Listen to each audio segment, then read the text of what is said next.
नमस्कार दोस्तों, मैं सूर्य प्रताप और सूर्य इन्फॉर्मेटिव में आपका स्वागत है। जी हाँ दोस्तों, जैसे कि हम बात करने वाले हैं आज इस वीडियो के बारे में। जैसे कि आपको पता है कि मेरी जितनी वीडियोस होती हैं वो सब आपसे ही जुड़ी होती है, एक आम आदमी से जुड़ी होती है। मेरे इस यूट्यूब में आने वाली सारी वीडियोस आपके फायदे और आपके नुकसान से ही जुड़ी होती है।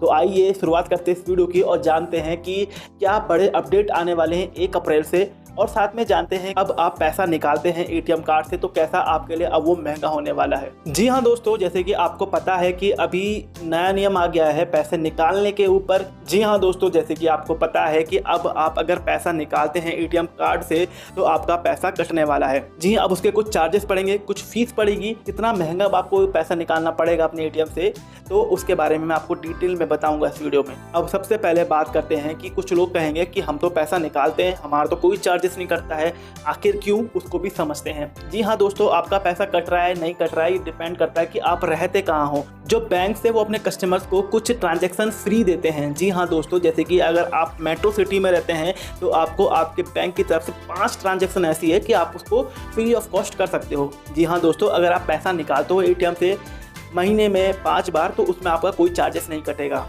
वैसे ही अगर आप नॉन मेट्रो सिटी में रहते हो तो वहाँ पे आपको 3 ट्रांजैक्शन जो है फ्री मिलती है। अगर आप पैसा निकाल रहे हो 3 बार तो आपका कोई भी ट्रांजैक्शन नहीं कटने वाला है। अगर आप इस ट्रांजैक्शन के बियॉन्ड चले जाते हो, जी हाँ दोस्तों, जो आपकी फ्री ट्रांजैक्शन की लिमिट है आप उसके बियॉन्ड चले जाते हो तो आपका पैसा कटेगा। तो अब बात करते हैं पैसा कटेगा क्यों।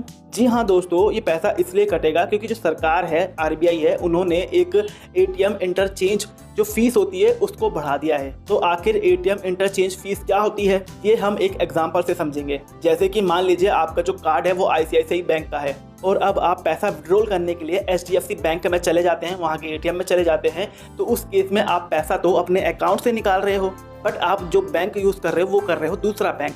तो ऐसे में आपको एटीएम इंटरचेंज फीस देनी पड़ती है, जो पहले की 17 रुपये थी और अब वो बढ़ के 19 रुपये हो गई है, यानी कि 2 रुपये की इसमें बढ़ोतरी की जा चुकी है। तो इसका मतलब साफ साफ ये है कि अब आपके लिए जो पैसा निकालना है वो आपके लिए अब 2 रुपये महंगा होने वाला है। बट कब?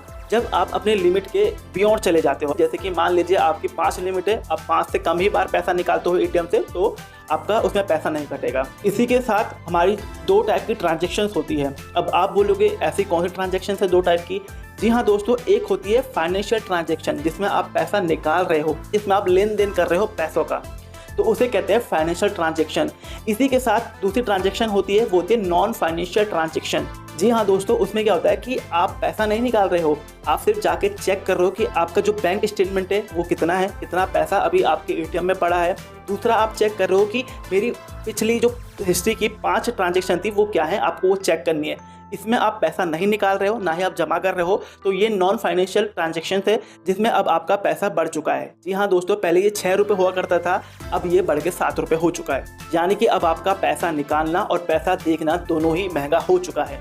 तो मे भी हो सकता है कि आपके लिए 2 रुपये 1 रुपये मायने ना रखते हो, बट ये मायने रखते हैं उनके लिए जो बड़ी बड़ी कंपनियां हैं, या ये मायने रखती है उनके लिए जो ज़्यादा ट्रांजैक्शन करते हैं। आज के डेट में जो लोग हैं उनको मोबाइल चलाना आता है, उनको यूपीआई आता है, सब कुछ आता है। अब वो जो नॉन फाइनेंशियल ट्रांजैक्शन है, कितना अमाउंट बाकी है, कितना क्या बाकी है उनके अकाउंट में, वो सब अब मोबाइल ऐप से देख सकते हैं या फिर बैंक की जो ऑफिशियल ऐप होती है वहाँ से भी देख सकते हैं। तो ये जो पूरा नियम मैंने आपको बताया है ये लागू होने वाला है 1 मई से। ये जो है national payment corporation of India NPCI ने रिकमेंडेशन किया है आरबीआई को, जो आपका फी है पैसा निकालने में या स्टेटमेंट चेक करने में, उसमें अब आपको बढ़ोतरी करनी है। तो आरबीआई ने इसको मंजूरी दे दी है। मंजूरी क्यों दी है? जी हाँ दोस्तों, अगर देखा जाए तो कुछ कंपनियां ऐसी होती है जैसे कि टाटा इंडिकेस, वो कंपनी ऐसी कंपनी है जो कि कोई बैंक नहीं है, पर वो रूरल शहरों में होता है, जो कि ग्रामीण क्षेत्र है, वहाँ पे आपको ये दिखेंगे, वहाँ पे ये सर्विस प्रोवाइड कर रहे हैं एटीएम की, बट ये कोई बैंक नहीं है। तो इसलिए ये 1 रुपये 2 रुपये जो चार्जेस बढ़े हैं ये इनके लिए मैटर करते हैं। तो क्योंकि ये जो पैसा कमाते हैं ये यहीं से कमाते हैं चार्जेस से। तो अब बात करते हैं 1 अप्रैल से क्या बड़ा नियम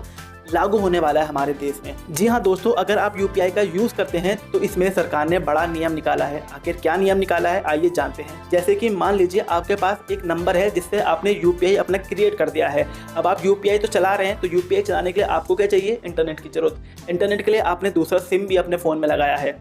अब आपका जो यूपीआई बना है वो पहले सिम से बना है, बट आप जो यूपीआई चला रहे हो दूसरे सिम से चला रहे हो क्योंकि उसमें आपका इंटरनेट है। तो इस केस में आप अपने पहले वाले जो सिम है उसमें आप कोई भी रिचार्ज नहीं कर रहे हो, कोई भी आप इंटरनेट यूज नहीं कर रहे हो, कॉलिंग नहीं कर रहे हो, एसएमएस की सर्विसेज यूज नहीं कर रहे हो। इस केस में जो ये सर्विस प्रोवाइडर होते हैं जैसे कि जियो, एयरटेल, आइडिया, वोडाफोन, ये क्या करते हैं कि वो सिम आपका बंद करके वो सिम किसी और को दे देते हैं। पर आपके फोन में उसी नंबर से यूपीआई बना है, पर अब वो सिम तो किसी और के पास है क्योंकि आपने कभी उसमें रिचार्ज किया नहीं। तो ऐसे में आपके साथ फ्रॉड हो सकता है क्योंकि पैसा आपको आएगा पर मैसेज उसको जाएगा। आप कुछ भी करोगे ओटीपी अब उसके मोबाइल में आने वाला है, तो अब आपके यूपीआई में आपके साथ फ्रॉड होने के बहुत ज़्यादा चांसेस हो जाएंगे। तो इसी सब को रोकने के लिए सरकार ने एक नियम निकाला है कि जिसका भी अब प्राइमरी नंबर से यूपीआई होगा, जो उस सिम को फुल्ली यूज़ कर रहा है, कॉलिंग कर रहा है, मैसेजेस कर रहा है, इंटरनेट चला रहा है, तो कोई दिक्कत नहीं है, आप यूपीआई चलाओ, बढ़िया से चलाओ। तो अगर आप पर्सनल यूज़ करें, कोई दूसरा सिम यूज़ कर रहे हो, रिचार्ज भी आप उसी में करते हो, बट आपका जो यूपीआई बना है वो दूसरे नंबर से बना है, उसमें आप कभी रिचार्ज नहीं करते हो, वो सिम अब आपका बंद होने वाला है और साथ में उस सिम से जो बना यूपीआई है वो भी अब ब्लॉक हो जाएगा, बंद हो जाएगा, आप कोई भी ट्रांजैक्शन नहीं कर पाओगे। तो जल्दी जाइए अपने बैंक में अपना नंबर चेंज करा दीजिए अगर आपके पास कोई सेकेंडरी नंबर है तो। अब जो ये नियम है वो 1 अप्रैल से लागू होने वाला है, तो आपके पास ज़्यादा समय नहीं बचा है, कुछ 4-5 दिन बचे। इससे पहले आप जाइए और अपना बैंक में नंबर चेंज करवा दीजिए। तो आज की वीडियो बस इतना ही, मिलते हैं अगली वीडियो में, तब तक के लिए जय हिंद, वंदे मातरम। अगर आपको ये वीडियो काम की लगी तो वीडियो को लाइक कीजिए, चैनल को सब्सक्राइब कीजिए।